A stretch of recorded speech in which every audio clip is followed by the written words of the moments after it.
parfois, t'arrives dans une station de métro, il y a une rame qui arrive et elle est magnifiquement mais c'est pas magnifique. taguée. Il y a c'est des œuvres quand même. Mais pour moi, c'est une poubelle ambulante qui arrive. Oh, c'est d'une laideur mais c'est des absolue. artistes. Mais ce sont pas des artistes. Bah J'ai pas demandé à voir leur art. Ils peuvent le faire sur le mur de leur jardin, j'en sais rien. Mais franchement, c'est laid, quoi. C'est du nombre de tags et de graffitis dans le métro parisien. Plus 30% de graffitis sur la ligne 10, par exemple. Seuls 4 métros sur 22 de cette ligne ne sont pas tagués. Et si ces dessins et signatures à la bombe nous rappellent l'ambiance des années 90, eh bien, ça ne plaît pas à tout le monde, Charles. À commencer par la RATP, la Régie des Transports Parisiens, qui dépense 20 millions d'euros par an pour nettoyer les tags et traquer les taggeurs la nuit. Le nombre d'interpellations a d'ailleurs bondi de plus de 300% depuis le début de cette année, toujours selon la RATP. Côté SNCF, on parle de 10 000 tags chaque année pour un préjudice de 2 millions d'euros. Certaines rames sont rendues inutilisables parce que recouvertes de peinture au niveau des vitres, ça serait dangereux pour la sécurité. D'autres sont immobilisées pendant plusieurs semaines, le temps du nettoyage. Aux yeux de la loi, le tag est un délit considéré comme du vandalisme. La loi prévoit une amende de 3 750 €, une peine de travaux d'intérêt général si le dommage est considéré comme léger, c'est-à-dire assez simple à nettoyer. En cas de dommage important, on peut aller jusqu'à 2 ans de prison. Au-delà des transports, le tag s'invite aussi dans la rue avec les mêmes amendes à la clé et des coûts de nettoyage très élevés pour les mairies. Résultat, de plus en plus de villes offrent des espaces où les tags sont autorisés, souvent dans des friches industrielles, mais ces espaces ne sont pas toujours respectés, on va le dire comme ça, par les taggeurs et les graphistes. Alors, des graffitis dans les transports et dans la rue, est-ce de l'art ou de la dégradation pour vous, Juliette Briens? C'est immonde. Oh bah, c'est immonde. Et je suis pour des peines d'emprisonnement ferme pour les taggeurs. Il faut faire un exemple de ces gens. C'est de l'abrutissement et de la laideur imposée au plus grand nombre. Et ils transforment nos villes en poubelles tiers-mondisées. Donc, parfois, je me balade dans Paris, on a évidemment des immeubles absolument sublimes, recouverts d'immondices en peinture vert fluo. Et ça me dégoûte. Par contre, je n'ai aucun espoir. Mais il ne touche jamais aux immeubles haussmanniens, par exemple. Bien sûr que... Alors, vous rigolez? Bah non. Alors, partout sur les immeubles haussmanniens, il y a des tags partout. Il y a parfois une petite signature. Ouvrez les yeux, c'est parce qu'en fait, parce que vous avez décidé de vous habituer, vous êtes dans la résignation, donc vous ne voyez plus. Moi, qui ne suis pas dans cette résignation, je vois chaque tag sur mes magnifiques immeubles haussmanniens et je les vois, je les repère, je me plains à chaque fois, j'ai une pensée très violente dans la tête. Excusez-moi, mais donc voilà. Vous appelez le commissariat? Non, je le fais pas, mais non, vous savez pourquoi? Parce que j'ai aucun espoir, parce que je sais très bien que la police a autre chose à faire. En fait. Bah oui. Quand on voit l'état de notre justice et de notre police, mais en fait, il y a certains pays, évidemment la Suisse, à Berne par exemple, l'espérance de vie d'un tag c'est 24 heures, d'accord? Voilà. Donc ça c'est dans les pays civilisés, et à peu près de la même. Voilà. Dans les pays civilisés, c'est 24 heures l'espérance de vie d'un tag. Donc en France, je veux dire, voilà, je n'ai aucun espoir. Je sais que toute ma vie, je continuerai à arpenter les rues et à poser mes yeux sur ces immondices. C'est affreux. Mais franchement, parfois, t'arrives dans une station de métro, il y a une rame qui arrive et elle est magnifiquement taguée. Il y a c'est des œuvres quand même. Pour moi, c'est une poubelle ambulante qui arrive. Oh, c'est d'une laideur des absolue. artistes. Mais ce sont pas des artistes. J'ai pas demandé à voir leur art. Ils peuvent le faire sur le mur de leur jardin, j'en sais rien. Mais franchement, c'est laid, quoi. C'est d'une laideur absolue. Mais vous n'êtes pas jeune, en fait. Ah bah si c'est ça être jeune, non. Voilà. Mais non, mais un peu de tolérance. Tiens, Tristan Banon. Ben, le problème, en fait, c'est qu'il y en a qui sont superbes et ceux-là, respect, même si évidemment on n'a pas le droit sur les biens publics, etc. Mais il y en a beaucoup qui sont hideux et on peut pas faire des règles en décidant que les beaux ont le droit de rester et que les laids on va les retirer. Donc c'est compliqué cette histoire-là parce que c'est très subjectif en plus de trouver un tag beau ou pas. Il y en a qui sont absolument sublimes et si on sort un peu de Paris et si on sort un peu de France, si on va à Berlin sur ce qui reste du mur, c'est magnifique. Ben oui, voilà. C'est absolument magnifique. Berlin, déjà, c'est moche à la base. Mais non, mais il y avait une fresque, il y avait une fresque de Zidane à la Castellane et c'était magnifique. Il y a des trompe-l'œil. Il y a certaines fresques qui sont superbes. Il y a certaines fresques qui sont superbes. Mais le problème, c'est que c'est pas toutes. Voilà. Il y en a certaines, évidemment, qui sont hideuses. Mais c'est de l'art. Ne vous en déplaise. Ah non. Juliette Briens. On a le droit de dire pour soi ce qui est de l'art ou pas.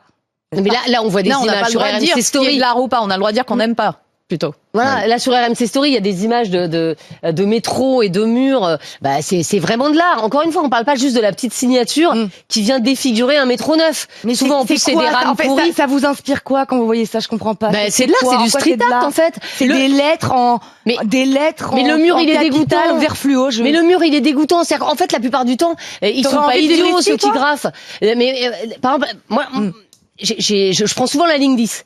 Il y a des nouvelles rames, elles sont magnifiques. Personne n'aurait l'idée de mettre une signature sur ces rames. Personne. Les autres rames, elles sont dégoûtantes. Bah, plutôt que de voir une rame absolument dégoûtante, vieille et défraîchie, bah, quand je vois un tag, etc., bah, je me dis, ça met un peu de vie là-dedans. Souvent, les tags, ils sont faits sur des murs absolument dégoûtants. Quand vous arrivez Gare Montparnasse ou Gare de Lyon, bah, c'est sordide. Et là, tout d'un coup, bah, vous avez des murs un petit peu colorés. Voilà, ça met de la vie, Pierre Rondeau. Moi, je suis totalement d'accord. Merci, Et encore plus, l'art, c'est de la liberté. C'est là, quand tu dis, je trouve ça moche, c'est ton idée, c'est ta subjectivité. Et si tu me trouves ça pas beau, et très bien, c'est ton droit le plus cher, mais l'art, c'est la liberté de pouvoir, comme ça, peindre où on veut, à n'importe quel moment, dans n'importe quel endroit. Si quelqu'un apprécie et adhère, on le laisse. Et là, ce qu'on voit sur les images, effectivement, à la télévision, moi, je trouve ça beau. Ça représente une certaine forme de liberté, voilà, une modernité, mais c'est interdit même. par la loi, hein. Et Je rappelle quand même au cas où. Ah, mais soit, mais après, tu as la loi, tu as l'application de la loi, et il y a des tags, effectivement, ils sont beaux. Il y a vraiment une beauté là-dessus, et c'est ma subjectivité. Hein. Tu as tout à fait le droit de dire que c'est moche, et moi j'ai tout à fait le droit de dire que c'est beau. Effectivement, ensuite c'est le vivre ensemble, et c'est accepter que dans les rues, sur les lignes de métro, sur les murs ou ailleurs, on est ou pas des tags et on nettoie ou pas. Alors si après tu préfères une société aseptisée où c'est blanc partout, où c'est clean partout, il y a rien. Le problème c'est que c'est pas blanc. Je préfère ce qui est beau en fait. Personne ne dépasse, c'est carré, c'est aligné. Personne, on marche droit, on est là, on réfléchit pas, on s'aère pas l'esprit, on n'a pas une liberté d'entreprendre, de créativité, on est juste là comme ça, bêtement à réfléchir, non, à ne pas réfléchir. Si c'est la société que tu veux, vas-y, hein, mais moi c'est pas celle que je veux. Désolé, moi la belle architecture en pierre et tout ce qu'on a réussi à ériger dans ce pays, mais ils sont jamais tagués. Je trouve pas ça aseptisé et je trouve pas ça ennuyeux. Je suis capable de l'admirer en fait. Donc les beaux immeubles sont jamais tagués. Bien sûr. C'est toujours des immeubles défraîchis. Juliette, j'ai une question. Banksy. Tristan Banon. Oui, le gauchiste en chef, oui. Banksy, art ou pas mais non, parce qu'elle va politiser. Artiste aussi. Mais non, mais je m'en fiche. Il peut être politisé, Banksy. Je le regarde pas, donc. Parce que franchement, si Banksy veut venir faire quelque chose en bas de chez moi, il y a pas de problème. Art ou pas art, Banksy? Mais je sais pas, c'est un pochoir et il fait comme ça. Oh, mais enfin, je sais pas, moi je peux le faire ce que Banksy fait, je me prends un pochoir, je le tag avec de la peinture noire. Il fallait y penser déjà. Il fallait y penser. Voilà, je vous souhaite d'avoir le même succès et de vendre vos œuvres au même prix que Banksy. On a su qui c'était, tout le monde s'en est foutu. Bon, nous avons Jérôme au 32-16, il nous appelle des Hauts-de-Seine et il est commercial et ancien graffeur. Bonjour Jérôme. Oui, bonjour, vous m'entendez? Ouais, merci d'être avec nous, Jérôme. Est-ce que vous continuez, vous avez 40 ans, Jérôme, est-ce que vous continuez à faire des tags et des graffitis dans le métro? Alors non, moi déjà, j'en faisais pas dans le métro. Moi, quand j'en ai fait, c'était entre 2003 et 2010 à peu près. Ouais. Quand j'étais en fin d'adolescence. Et moi, c'était surtout dans la rue. Donc, c'était ce que vous voyez le long du périph', les gros graffitis en argent et noir. Ouais. Donc, ce qu'il faut savoir pour les graffeurs, c'est que c'est un peu une compétition, en fait. Donc, nous, on sait reconnaître un beau graffiti ou un graffiti qui n'est pas beau. Et c'est pas forcément des lettres toutes simples peuvent être considérées comme très belles si elles ont une bonne proportionnalité, en fait. C'est ça qu'on regarde. On voit qu'il faut qu'elles aient à peu près la même taille, qu'elles soient propres, etc. Et donc, non, aujourd'hui, j'en fais plus principalement pour les risques, hein, évidemment, puisque moi, quand j'étais jeune, j'ai fait quelques gardes à vue, mais rien. Ouais. Enfin, j'ai jamais été au tribunal ou quoi que ce soit, donc je m'en suis toujours bien tiré. Mm-hmm. Mais par contre, je regarde toujours attentivement. Et là, maintenant, moi, j'ai des enfants et je les initie au graffiti, en fait. J'ai 2 filles et à chaque fois qu'on prend la voiture, je dis regardez les graffitis. Et là, récemment, je suis allé leur faire leur premier graffiti dans un terrain vague où j'ai acheté des petites bombes à leur taille. Parce que les bombes normales, c'est 400 millilitres pour des adultes. Mais il y a des petites bombes de 100 millilitres sans vapeur toxique. Et on allait dans un terrain vague, elles ont fait leur premier graffiti, elles étaient hyper contentes, quoi. Et là, la photo, je vais l'encadrer et la mettre chez moi, quoi. Ah oui, et en fait, ça gêne personne, du coup, parce que c'est sur un terrain vague. Ah, mais c'est un terrain vague où il y avait déjà des graffitis dedans, en fait. Donc, c'est pas légal, mais personne nous a vus et ça dérange personne, quoi. Et Jérôme, on est bien d'accord que la plupart du temps, quand même, les graffitis, ils sont sur des choses qui ne sont pas belles. C'est-à-dire qu'il y en a rarement sur un très bel immeuble ou une nouvelle rame de métro.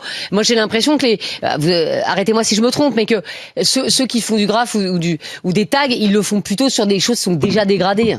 Non, pas honnêtement, pas. En fait, je pense que c'est surtout c'est le plus vu dans la rue, quoi. Le graffeur, il va chercher. C'est comme un publicitaire finalement. Ça, je reprends la phrase d'un célèbre graffeur des années 80 où il disait quand j'arrive sur un endroit, j'ai pas besoin de faire 80 tags. Je regarde juste le meilleur endroit et je le pose à cet endroit-là et tout le monde le voit, quoi. D'accord. L'idée, c'est comme ça. Et Jérôme, si par exemple les villes mettaient en libre service des murs pour graffer, etc. Est-ce que ça marcherait ou est-ce que le goût de l'interdit, c'est le goût de l'interdit aussi qui fait, d'accord? Il y a les deux, parce qu'il y a des graffeurs qui vont eux faire des trucs en couleur très très pointilleux avec des visages, des trucs comme ça où eux ils ont besoin de prendre leur temps et ils s'en fichent d'être bien vus. Mais pour moi et comme je pense pour la plupart des graffeurs, le vrai graffiti entre guillemets, ça reste dans la rue ou sur les métros ou sur les bords d'autoroute ou de train pour être vu par le plus grand nombre, quoi. D'accord. Ceux qui se font payer pour faire des fresques, c'est pas votre truc, quoi. C'est pas du graffiti. Là, vous parliez de Banksy. C'est pas du graffiti, en vérité. Il y a le street art et le graffiti. Pour moi, c'est deux choses différentes.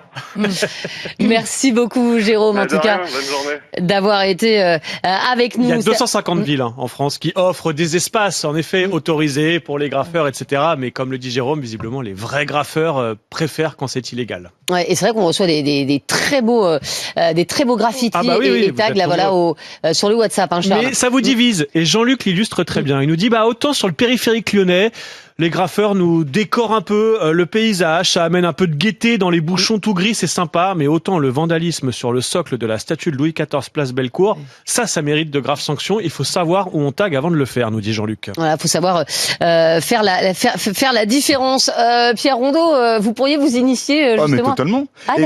D'autant plus que je vous rejoins dans l'idée, la question que vous posiez à notre auditeur. Il y a aussi, je pense, une volonté d'embellir un espace déjà altéré. Enfin, je veux dire, quand on fait le métro ou le périphérique lyonnais ou parisien, le but est vraiment d'enjoliver, d'embellir un lieu. Et il y a effectivement un but d'interdit, un but, voilà, je vais faire quelque chose d'interdit, condamnable et répréhensible.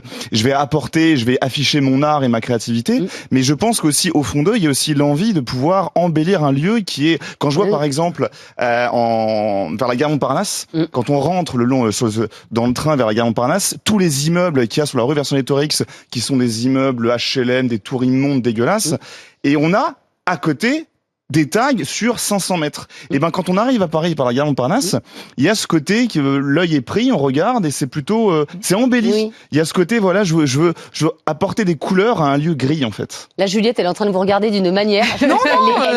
Juliette, elle est atterrée. Je veux dire, mais Montparnasse, quand tu arrives, tu passes par des espèces de cités HLM, par des espèces de tours immondes, blanches, grises et noires, et en moins, il y a des couleurs qui sont apportées par les tags. Exactement. Et puis, ça veut dire que quelqu'un a réfléchi à ça et tout ça, quoi. Non, mais après, vous avez montré certaines images, effectivement, de sortes de terrains vagues avec des grandes fresques qui représentaient quelque chose, etc. Ça n'a rien à voir. Je veux dire, moi, on parle des graffitis, donc on parle des immondes lettres qu'on voit sur les métros et sur les murs. Moi, je parle de ça. Hein. Je parle pas des terrains vagues où il y a un peu de créativité, où tout est un peu contenu et qu'on peut aller regarder, ça représente quelque chose. Je vous parle des tags de rue, quoi, les trucs qui, pour moi, tiers-mondisent totalement la ville et n'ont aucun intérêt. Voilà. Et après. Est-ce que les Invaders, par exemple, vous savez, c'est un jeu où vous avez des espèces de petits vaisseaux spatiaux qui sont sur des immeubles en mosaïque, voilà, en mosaïque, etc. Et vous savez, vous pouvez les flasher avec votre téléphone et ça fait des points, etc. Alors, est-ce que ça par exemple, ça fait pas le même effet que les énormes lettres dans la rue, non? Oui, mais ça dégrade. Alors là, pour le coup, il y en a sur des immeubles haussmanniens, etc. Donc, on peut se dire que c'est une dégradation aussi, mais n'empêche que ça devient un jeu mondial, en fait. Oui. Et tout le monde adore ça. Et finalement, ça fait même venir des touristes dans les villes. Parce qu'en fait, tu regardes et tu dis, il y a des invaders. Mais c'est incomparable, je trouve. Ben oui, mais c'est quand même, tu mets quelque chose sur un immeuble haussmanien. C'est-à-dire que tu dégrades, entre guillemets, la façade avec quelque chose qui n'est pas d'origine. Donc, Charles Magnin, ça donne quoi sur le WhatsApp? C'est vieux comme le monde. J'ai envie de vous dire, Lascaux. La grotte de Lascaux. On peignait déjà sur les murs. Juliette, elle aime pas. Elle trouve que ça a dégradé la grotte. C'était les premiers tags. Comme quoi, le laxisme date. Il aurait fallu. Ça, c'est la police. Mais garde à vue pour tout le monde à l'époque, évidemment. Mais oui, ça divise. Non, mais c'est vrai, il y a un truc presque instinctif d'écrire son nom sur les murs. Mais le problème, c'est de l'imposer aux autres. C'est ce que nous écrit Karl. Les graffitis, pour moi, c'est de la pollution visuelle. On n'a pas à imposer tout ça aux autres. Si j'ai envie de voir de l'art, je vais voir une exposition, mais j'ai pas envie qu'on me l'impose dès que je sors dans la rue. J'ai Pierre qui nous écrit sur WhatsApp. Moi, les tags, ça me donne un sentiment d'insécurité. Quand j'arrive dans une rue toute taguée, quelle image on donne aux aussi pour les touristes qui arrivent à Paris quand tout est tagué autour d'eux. Bertrand nous dit à Marseille, aucune rue n'est épargnée, que ce soit les beaux immeubles, les résidences privées, personne n'y échappe et on ne parle pas d'œuvres d'art, nous dit Bertrand. Oui, alors que dans les séries, quand tu vois les trucs aux États-Unis avec des murs tagués, on dit ah qu'est-ce que c'est beau, San Francisco et tout, on dit ah c'est incroyable. Vous allez à Copenhague, il y a le quartier de Christiania où toutes les maisons sont taguées avec des grandes fleurs, etc. Et on est tous là à les prendre en photo en disant ah c'est extraordinaire. Ouais. Donc en fait, voilà, c'est quand même à géométrie variable. Tiens, on a Christophe avec nous de Mâcon, il est chauffeur de car. Bonjour Christophe. Oui, bonjour. Merci beaucoup d'être avec nous. Il y a beaucoup de tags et de graffitis à Mâcon, Christophe? Ah oui, de plus en plus, quoi. Ah. Dès qu'il y en a un qui est affiché, dès qu'il y en a un qui le tag, il y en a un autre derrière qui le remplace, quoi. Et puis les maires, ils en ont rien à faire. Ça, j'ai du mal à comprendre ça, que tout le monde en a rien à faire. Donc là, quand je n'interviens jamais sur vos émissions, mais là, quand on parle des tags, et tout le monde se fout de moi à la maison parce que je supporte pas ça. Les tags, pour moi, c'est quelqu'un qui, c'est un chien qui marque son territoire, ni plus ni moins. Donc, vous voyez ce que je veux dire. Si moi j'ai envie de faire de la peinture, eh ben, je fais de la peinture chez moi. Pour moi, c'est un vol de propriété, ni plus ni moins. Mais il n'y a pas parfois des œuvres où vous dites c'est vraiment beau et c'est mieux que ce... Si. Par contre, quand il y a des fresques, comme je vous entendais tout à l'heure, les fresques, non, mais c'est beau. Moi, je parle, c'est surtout les signatures, les choses comme ça. Après, des fresques Zidane, comme vous parliez tout à l'heure, c'est magnifique. Mais il y en a pas beaucoup. Il y en a pas beaucoup. Bah non, et souvent les plus grandes fresques, c'est des fresques qui sont des commandes autorisées, en fait, et qui sont autorisées, parce que sinon ça prend évidemment trop de temps. Mais pour revenir sur l'exemple des beaux immeubles haussmanniens, etc. dont parlait Juliette. Aujourd'hui, la moitié des monuments dans le centre de Paris, ils sont en rénovation, et à chaque fois, on vend la façade à des marques de téléphone, à des marques de luxe. En fait, affreux, ça devient des immenses pubs. C'est insupportable. Parce qu'on préfère pas que certains artistes s'expriment sur des murs, pas sur des beaux immeubles. J'entends bien, mais les beaux immeubles, on les vend déjà. En tout cas, on vend déjà leur image à des marques de luxe. Après, c'est un peu dur de dire tiens, les plus précaires, on va taguer sur leurs immeubles, et les riches, en revanche, on les laisse tranquilles avec leur façade immaculée. C'est une question de perception et de sentiment. C'est sûr que je suis beaucoup moins dérangée par les œuvres de Banksy, quoi. Bon, après, moi, demain, je vais à Casto, je fais un pochoir, je te fais du Banksy. Mais non, c'est ridicule. Oui, je suis moins dérangée par les œuvres de Banksy. Il y avait Footix et Artix. Ah oui, j'avoue. C'est horrible. Elle a eu cette surnom en art plastique depuis, elle croit que... Et Mondrian, dis donc, avec ses carrés, c'est bon, quoi. Picasso, là.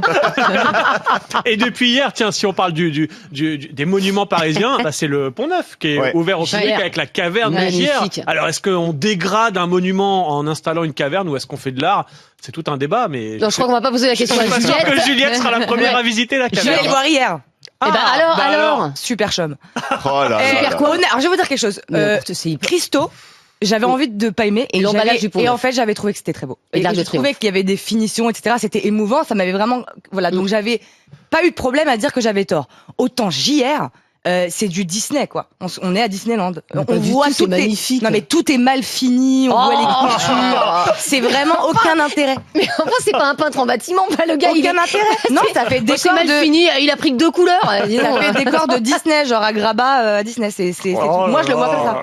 Bon, écoutez, malheureusement, c'est en direct, donc tout ça est donc tout ça est visible et diffusé. Merci beaucoup, Juliette, et merci à Christophe d'avoir donné son avis dans Estelle Midi. Et on vous a posé la question sur nos réseaux, ces graffitis dans les transports, dans la rue, est-ce que c'est artistique ou insupportable?